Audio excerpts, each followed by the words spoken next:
ఇప్పుడే మనం చూసుకున్నట్లయితే ఆదివారంకి సంబంధించిన వెదర్ రిపోర్ట్తో మీ ముందుకైతే రావడం జరిగింది. సో ఆదివారం నాడు ఇక్కడ మీరు చూసుకుంటే రాయలసీమ, దక్షిణ కోస్తా కొన్ని ప్రాంతాల్లో, ఆంధ్రప్రదేశ్లోను, అదేవిధంగా ఉత్తర తెలంగాణలో కొన్ని ప్రాంతాల్లోనూ వర్షాలు అయితే రాబోతున్నట్టుగా తెలుస్తుంది అన్నమాట. సో మీరు ఇక్కడ చూడొచ్చు. సో ఏ విధంగా దీని ప్రభావం అయితే ఉండబోతుంది ఏంటనేది.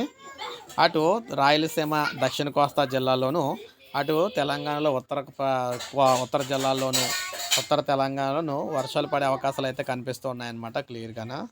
సో మీరు ఇక్కడ చూడొచ్చు ఈ విధంగా క్లియర్గాన. సో ఎక్కడైతే మనకి ఈ అల్పపీడన ప్రభావం అయితే కనిపిస్తూ ఉందో ఆయా ప్రాంతాల్లో అయితే మనకి వర్షాలు అయితే వస్తాయి. అది మనకి ఏపీ, తెలంగాణ రెండు ప్రాంతాల్లో కూడా విస్తరించి అయితే ఉంది. సో మీరు చూడొచ్చు ఈ విధంగా అనమాట ఎఫెక్ట్. అంటే మనకి ఇక్కడ రాయలసీమలో చూసుకున్నట్లయితే ఇలా కొన్ని జిల్లాల్లో దీని ఎఫెక్ట్ అయితే కనిపిస్తుంది.